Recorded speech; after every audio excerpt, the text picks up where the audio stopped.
46주년 우리 창립기념 주일과 함께 대대적인 주일 행사를 드리진 않지만요. 어버이 주일과 어린이 주일을 같이 겸하여 어린이들에게는 선물을 준비했고요. 어버이 주일에 어르신들에게도 조그만 그 브로치 그 선물과 함께 우리 함께 또한 선물을 준비했습니다. 그래서 하나하나 받아가셔서요. 70세 이상 어르신분들 나는 못 받아서 억울하다 그러면 70세가 안 됐구나 또 지내시고요. 또 학생들에게는 또 한 12개 정도의 선물을 준비했는데 보니까는 학생 생각보다 초등학생이 아주 많지는 않으니까 중고등학생까지 받아갈 수 있을 것 같아요. 그래서 혹시 내가 고등학생이다, 고3이다 이래도 나는 오늘 어린이날 선물을 받을 수 있겠구나 해서 어린이 주일 선물을 같이 받아가면 좋겠습니다. 참 우리가 이곳까지 이르게 하신 하나님의 거룩한 손길이 있습니다. 그래서 늘 주의 손길을 감사하며 살아가는데 날마다의 삶 가운데 하나님께서 나의 삶을 인도하시고 지키심을 믿으며 감사할 수 있는 은혜가 오늘 이 예배 자리에 나오신 모든 성도님들에게 넘치기를 축복합니다. 사랑하는 칠보제일교회 성도 여러분, 우리의 특별히 세 가지 감사의 이유를 안고 오늘은 하나님 앞에 모였습니다. 79년에 창립된 교회가 오늘까지 하나님의 은혜로 채워진 것을 기억하며 우리 부모의 세대, 어르신들의 수고에 또한 감사드리고 다음 세대인 어린이와 청소년들의 믿음 안에서 격려하는 귀한 날입니다. 먼저 이곳 칠보의 땅에 교회를 세우시고 지금까지 인도하신 하나님께 영광과 감사를 올려드립니다. 아멘. 좁고 낙후된 예배당에서 시작되었지만 믿음의 선배들이 포기하지 않고 눈물과 기도로 이 교회를 세우셨습니다. 그들의 수고와 충성은 지금도 우리 예배당 곳곳에 남아있으며 그 헌신 위에 우리 교회는 지금 이 자리에 서 있습니다. 이 모든 은혜를 주신 하나님께 감사의 박수를 올려드립니다. 참 그 장로님들의 간증들을 통하여 저희 교회가 참 예전에 낙후되어 있는 시설에서 저 원불교와 천주교 성당보다도 더 못하게 하나님께 예배드리는 곳이 안타까워 눈물로 기도하셨던 분들이 있었음을 또한 들었습니다. 오늘 또한 어버이 주일로 함께 드리며 지키려고 모였습니다. 나라가 가장 힘들고 가난했던 시절을 지나며 믿음을 지키고 가정을 지키고 자녀들의 미래를 위해 묵묵히 헌신하신 우리 어르신들께 깊은 감사를 드립니다. 우리 어르신들 여러분들의 눈물과 인내, 기도와 사랑이 있었기에 오늘 우리는 평안과 감사를 누리고 있습니다. 이 시간 우리 부모 세대 그리고 어르신들을 향하여 진심 어린 감사와 존경의 박수를 한 번 더 올려드리기 원합니다. 정말로 제가 이 문구를 쓰면서 참 감사함으로 인사드리고 싶었습니다. 이토록 풍요롭고 평화로운 세대를 기도함으로 일구어내시고 또한 가장 가난한 나라에서부터 정말 쉼없이 달려오신 우리 어르신들 세대의 노력과 헌신 때문에 우리가 이렇게 잘 지내고 있음을 또한 감사하며 나아가는 바입니다. 그리고 오늘 어린이 주일이기도 합니다. 우리의 자녀들, 어린 학생들, 청년들은 이 교회의 미래이며 하나님 나라의 소중한 씨앗들입니다. 비록 지금은 작고 연약해 보일 수 있지만 그 안에 하나님이 주신 가능성과 믿음의 싹이 자라고 있습니다. 우리는 그들을 세상의 빛과 소금으로 자라도록 말씀과 사랑으로 세워가야 할 사명이 있습니다. 다음 세대를 향해 믿음과 소망과 그리고 축복의 박수, 우리 어린 친구들에게 잘 자라도록, 믿음으로 자라도록 우리 격려의 박수를 한 번 더 우리 같이 해보겠습니다.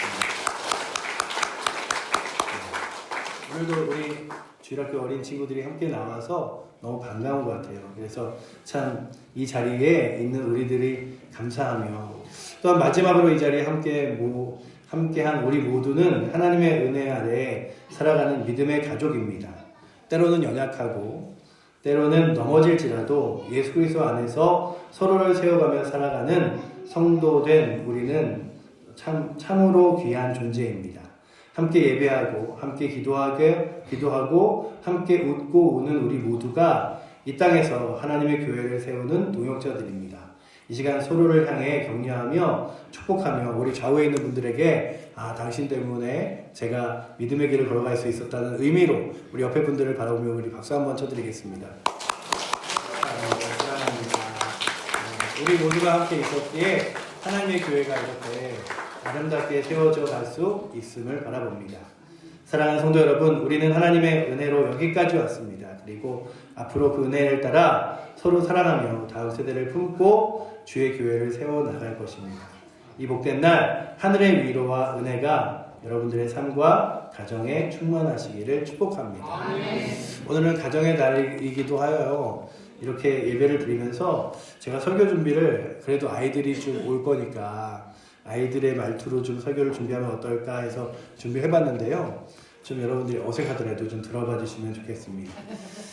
여러분이 가정에서 어떤 일들이 일어나나요? 어느 날 아침 어린 남매인 민준이와 예은이가 장난감을 가지고 놀다가 싸움이 벌어졌어요. 민준이는 자동차 장난감을 혼자 오래가게 놀았고 예은이는 자기 차례도 달라고 요청했지만 민준이는 싫어 이건 내 거야 하고 소리를 지르자 예은이는 화가 나서 민준이를 밀치고 말았습니다. 둘은 금세 얼굴이 빨개져서 엄마 민준이가 안 빌려줘요. 예은이가 나를 밀었어요 하며 울산을 지었습니다. 이렇게 소란스러운 아침이 되니 엄마 아빠도 속상하고 가정의 평화가 깨져버렸답니다. 그렇다면 그리스도의 평강을 다스리는 나라는 교회, 가정은 어떤 곳인가?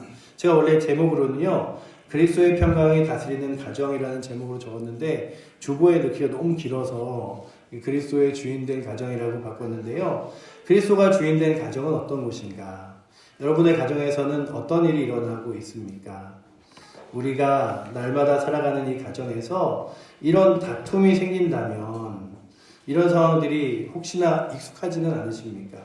형제 자매나 가족끼리 사소한 일로 다투고 나면 집안 분위기가 금세 쌓여지고 말죠. 서로 토라져서 말도 하기 싫고 마음이 불편한 감정이 가득 차게 됩니다.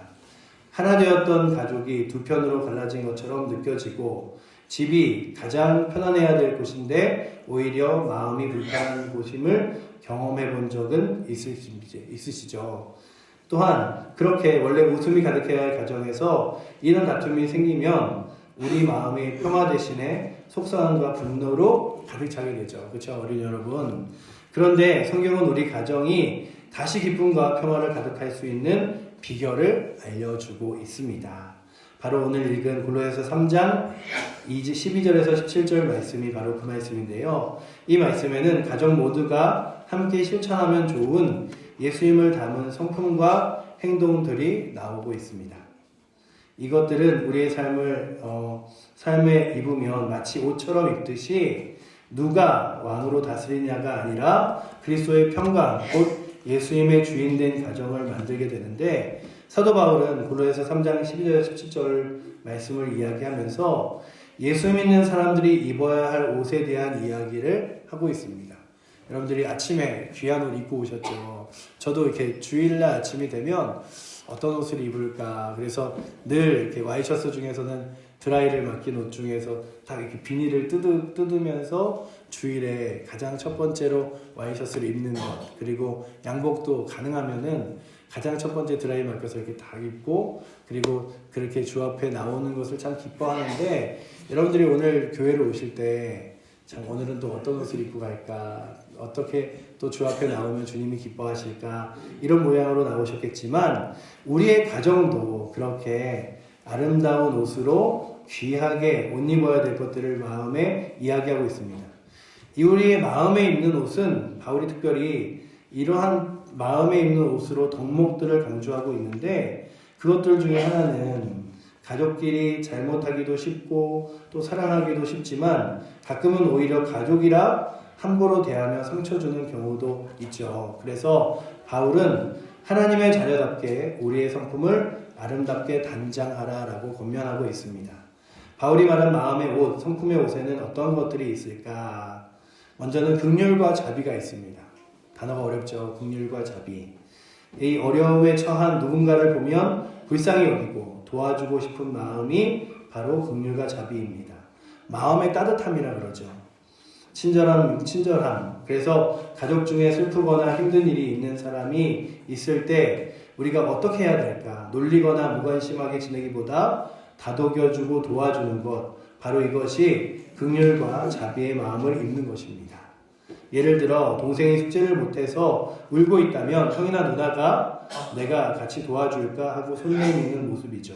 그런 마음을 입으면 가족에게 따뜻함이 전달되고 작은 위로 속에서도 하나님의 사랑이 느껴집니다. 그러니 우리의 가정의 공동체도 교회의 공동체도 서로 때로 한 사람이 힘들어하고 지쳐할 때 주변에서 다독여주고 또한 긍휼과 자비로 섬겨줄 수 있는 은혜가 있기를 축복합니다.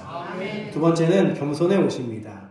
자신을 남보다 높게 여기지 않고 오히려 남을 존중하는 마음이죠. 가족끼리 겸손하기에 때로는 제일 어렵죠. 가족끼리 겸손하기가 가장 어려운 것 같아요. 내가 형이니까 내 말을 들어야 해. 내가 더 많이 알아. 이런 마음이 들 때가 있죠. 그러나 겸손의 옷을 입는다는 것은 내가 틀릴 수도 있어. 상대방의 말을 들어봐야겠어라고 스스로 낮추는 거죠. 엄마 아빠도 아이들의 작은 의견부터 귀 기울여 듣고 존중하고 아이들 역시 부모님 말씀에 순종하며 감사하는 것. 그것이 바로 순종의 옷이라면 여러분들 모두가 그저 가족이라고 해서 내가 아빠니까, 내가 더 나이가 많으니까, 형이니까가 아니라 서로를 존중해주고 들어주고 이해해줄 수 있기를 축복합니다.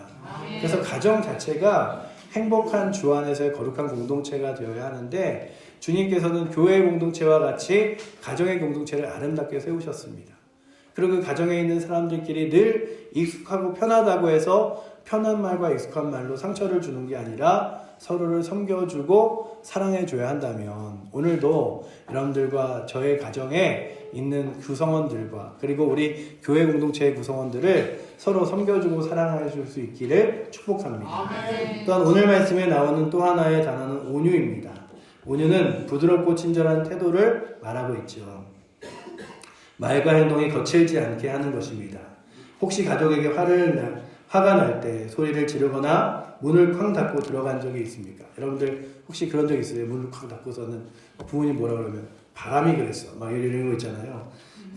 그런 행동이 우리 가정에 긴장하게 만들고 평화를 깨트리는 것이죠. 반대로 온유의 옷을 입은 사람은 화가 나고 가능한 차분한 목소리로 이야기를 하고 상대를 다치지 않게 할 말을 참는 것이죠. 예수님을 생각해 보면 사람들이 예수님께 막대하고 싫어할 때도 예수님은 부드럽게 대하셨습니다.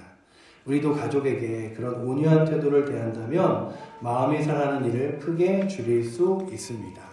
그렇다면 우리의 가족이라고 해서 자녀라고 해서 그냥 이렇게 막대하는 것이 아니라 그렇게 온유함으로 대할 뿐만 아니라 우리 교회 공동체에서도 서로가 서로를 대할 때 아주 오랫동안 보아오고 익숙하다고 편하게 말하는 것이 아니라 온유함과 그리고 또한 사랑을 담아 대화하며 나눌 수 있는 은혜가 있기를 또한 축복합니다. 네, 그렇게 상대방을 다치지 않게 하는 게 중요하죠. 또한 중요한 것 중에 하나는 오래 참음입니다.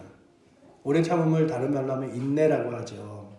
말 그대로 참고 기다리는 마음입니다. 가족 중에 누군가 실수하거나 우리가 원하는 대로 안 될 때 금방 화내지 않고 기다려주는 것입니다. 예를 들어 동생이 자꾸 실수로 컵을 엎질러서 그럴 때 또 그랬어 하며 화를 내기보다 잘할 때까지 여러 번 기다려주고 가르쳐주는 것이 인내입니다. 엄마 아빠도 마찬가지죠. 아이들이 말을 안 듣는다고 바로 벌을 주기보다 조금 더 기다려주고 이해해줄 때 아이들의 마음에 안정과 평화가 느껴지는 것이죠. 우리도 하나님 앞에서 자주 실수하지만 하나님이 우리를 오래 참아주시는 것처럼 우리도 서로를 오래 참는 옷으로 덧입혀져서 내가 정말로 우리 가정에서 오래 참음의 옷을 입고 사람들을 참고 기다려줘야겠다라고 마음 먹으며 또한 그렇게 실수할 때 넘어질 때 옆에서 금방 화내며 분노하는 것이 아니라 참아주고 이해해줄 수 있는 것, 그것이 가정의 공동체와 교회의 공동체 되기를 축복합니다. 아멘. 그렇게 우리의 마음속에 주님의 옷들이 입혀질 때 긍휼과 자비와 겸손과 온유와 인내의 옷을 입으라고 성경은 가르치고 있습니다. 그 이유는 무엇이냐 하면 성경이 이렇게 말하죠. 누가 누구에게 불평이 있더라도 서로 용납하고 서로 용서하라. 주님께서 여러분을 용서하신 것처럼 여러분도 서로를 용서하십시오.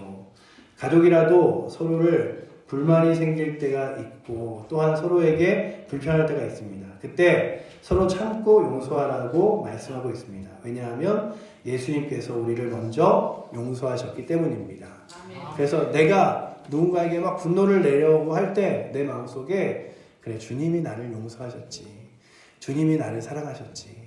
그래, 내가 주님이 나를 참아주시고 기다려주는 것처럼 나도 참고 기다려줘야지 라는 마음으로, 주님의 마음으로 가정을 섬기고 주님의 마음으로 교회를 섬기고 주님의 마음으로 세상을 섬길 때 귀하게 우리의 가정이 또한 우리의 교회의 공동체가 세상이 하나님의 은혜 앞에서 잘 세워져 나갈 줄을 믿습니다. 아멘. 그렇게 주님은 우리를 먼저 사랑하셨습니다.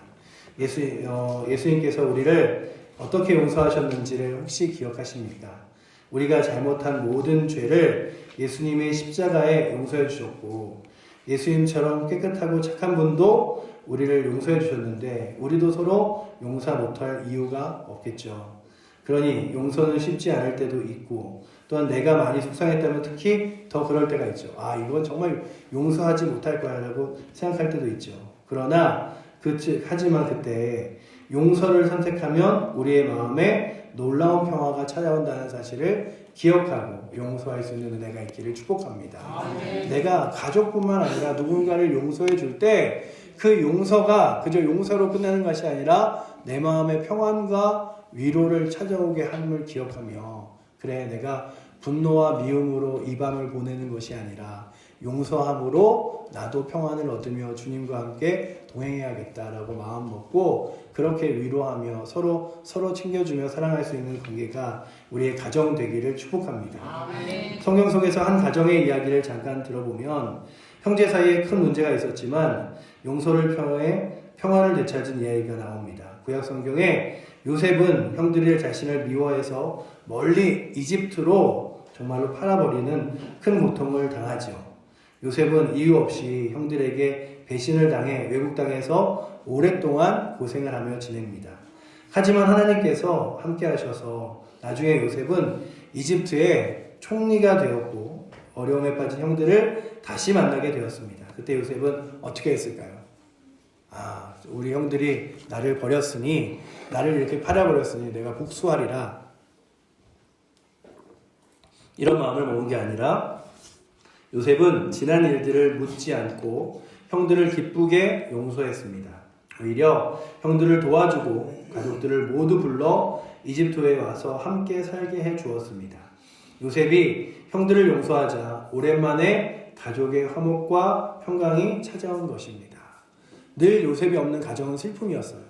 그 아버지가 내 사랑하는 요셉이 없으니 슬프다, 눈물이 있다, 아프다, 이런 것들이었죠.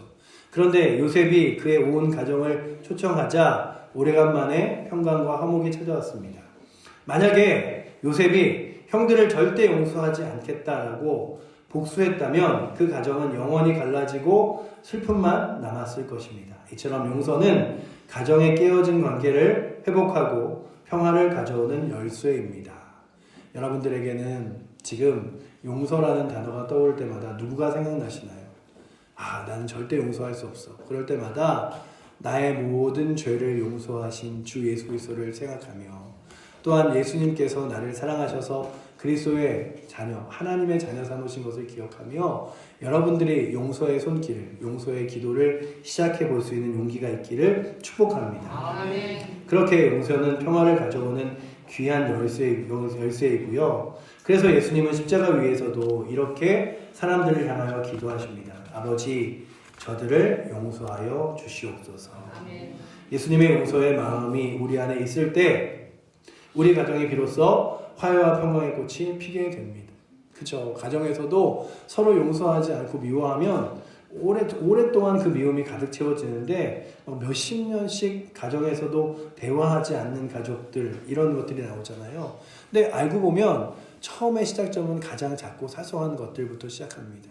그러니 오늘도 자그마한 트러블, 불편들, 그리고 어려움들이 여러분들의 가정 안에 있다면 그것들을 용서하시고 먼저 화해의 손을 내미시는 은혜가 여러분들에게 있기를 축복합니다. 아멘. 또한 우리 교회 공동체에서 함께 공동체에 세워진 사람들 중에 불편하거나 용서하지 못할 이들이 있다면 오늘 다시금 용서의 손을 내밀어 그 평화가 여러분들 마음속에, 그리고 평화와 은혜의 키를 여러분들이 쥐고 그렇게 사람들을 섬겨주시기를 축복합니다. 아멘. 마지막으로 바울은 이렇게 이야기하고 있습니다. 이 모든 것 위에 사랑을 더하십시오. 사랑은 모든 것을 하나로 묶는 완전한 띠입니다. 라고 이야기합니다. 지금까지 열거한 긍휼, 겸손, 온유, 용서 등의 성품 위에 사랑이라는 옷을 마지막에 딱 걸치게 되는 거죠. 그러면 사랑은 마치 모든 옷을 단단히 묶어주는 허리띠와 같은 역할을 합니다. 그러니까 사랑이 있어야 용서할 수 있고, 사랑이 있어야 또한 온유할 수 있고, 사랑이 있어야 겸손할 수 있는 거죠. 그렇다면 오늘도 여러분들 마음속에, 저의 마음속에 사랑이 넘치기를 축복합니다. 아멘. 그렇게 사랑의 마음이 우리 가운데 있으면 자연스럽게 친절하게 대하게 되고, 또한 잘해주고 싶고 용서하게 됩니다. 가족을 사랑하는 마음이 기본이 되어야 될 우리 그 가운데 먼저 가족을 사랑하는 마음이 넘치기를 축복합니다. 아멘. 하나님께 감사하며 내 가족은 정말 모두 소중히 여기고 사랑할래 라고 다짐해보며 가족을 사랑할 수 있기를 축복합니다. 아멘. 그 사랑의 띠로 모두 묶일 때 비로소 가족이 하나 되는 것처럼 단단히 뭉쳐져 갑니다. 이 설교는 그저 가정만을 위해서가 아니라 우리의 46년 된 이 칠보제일교회도 그렇게 사랑 안에 하나가 되기를 축복합니다. 아멘. 그래서 정말로 우리 교회 안에 들어오면 다른 사람들이 정말 칠보제일교회에 올 때마다 주님이 주시는 귀한 사랑을 예배를 통해서도 느끼지만 성도님들 통해서도 느낀다. 참 사랑받고 있다. 그리고 많은 사람들 서로가 너무 사랑해주는 것들이 아름답다라고 느껴지게 우리 모두가 사랑의 귀한 성품을 입으시고 그렇게 서로를 사랑하시고 또한 아껴주시고 귀하게 여기는 은혜가 이제 46년을 지낸 우리들의 모습이 아니라 앞으로의 시간을 보낼 우리들의 모습 가운데 늘 넘치기를 축복합니다. 아멘. 이렇게 좋은 옷들을 다 입었으면 그 다음에 어떻게 해야 되냐 하면 제목처럼 그리스도의 평강, 즉 주님이 주시는 평화가 우리의 마음을 다스리게 됩니다. 그렇게 사랑을 옷 입고 화목하게 되고 이렇게 되면 그 안에 평화가 있는 거예요. 늘 생각해 보세요. 가정에 싸움이 있고 다툼이 있으면 자녀들이 늘 두려움 안에 거하게 됩니다. 근데 서로 화목하고 편안하게 지내면 그의 자녀들조차 그 안에서 기쁨을 누리게 돼요. 그렇다면 교회 공동체도 그렇죠.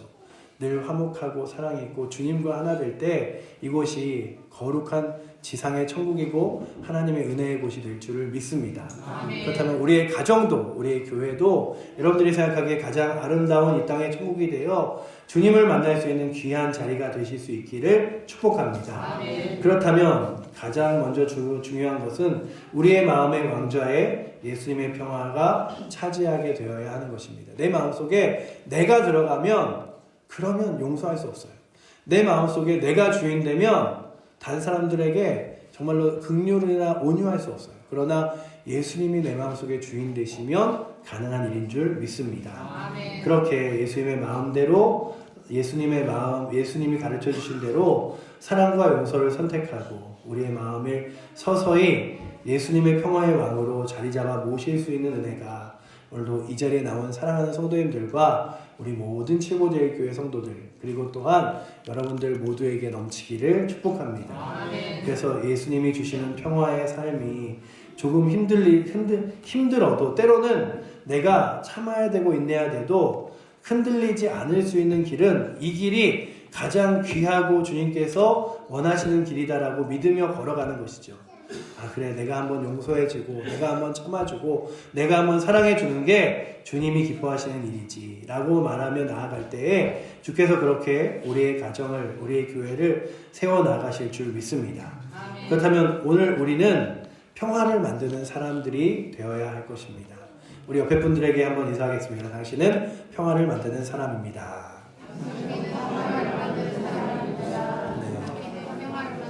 옆에 분들을 향해 한번 웃어주실 때 그게 평화를 만드는 거고요. 한번 내가 확 화내고 싶을 때 참아주는 게 평안을 만드는 거고요. 사랑한다고 말해줄 때 평안을 만드는 거예요. 이걸 영어로는 피스메이커라고 그러잖아요. 우리 모두가 피스메이커, 평안을 만드는 사람들이 돼요. 우리 서로에게 사랑과 하나님의 은혜가 넘치는 귀한 은혜의 일들을 늘 누려가며 살아가실 수 있기를 축복합니다. 아멘. 그렇게 우리의 가정이 참 그리스도의 놀라운 보관에 거할 때 기뻐할 수 있는데, 그러려면 내 마음이 먼저 어디 안에 거해야 되냐면 주의 말씀과 은혜 안에 거해야 돼요. 그렇지 않으면 세상 안에 거하면요, 자꾸만 내 마음속에 욕심과 욕망이 일어납니다. 제가 참 좋아하는 찬송가 중에 하나인 그 찬송가 199장은 나의 사랑하는 책 비록 헤어졌으나 어머님이 늘 읽으며 눈물 많이 흘린 것 기억합니다라고 고백하며 나아가면서 우리 어머니의 마음속에 늘 주님이 계셨고, 그 주님의 그 귀한 말씀을 따라 나도 살아가서 내 마음에도 주님이 계십니다라고 고백한다면, 오늘도 이 찬양을 부르는 여러분들과 저의 마음속에 정말로 하나님의 거룩한 말씀이 내 마음에 넘쳐서 그렇게 주의 말씀을 서로 나누고 사랑해주며 위로해주는 거룩한 공동체가 우리 가정이 되어야겠다라고 마음먹고, 혹시 가정 가운데 그런 여러 가지 갈등과 불편함이 있으십니까? 그렇다면 오늘 이 예배의 자리에 나서시면서 서로 화해하시고 서로 사랑하시고 서로 챙겨주며 위하시며 거룩한 가정을 만들어 가실 수 있기를 축복합니다. 아멘. 또한 우리의 교회도 갈등이 아니라 사랑과 은혜가 넘쳐 늘 교회에 오면 기쁘고 예배 자리에 오면 감사하고 성도들을 만나면 반가워서 늘 기쁨으로 충만한 은혜가 우리 교회의 공동체, 그리고 우리의 공동체가 그렇게 넘칠 때에 이 대한민국이 그렇게 세워질 것을 믿으며 사랑과 섬김으로, 그리고 또한 용서로 나아갈 수 있는 은혜가 여러분들과 저에게 있기를 축복합니다. 우리 함께 찬양하겠습니다. 199장 찬양할 때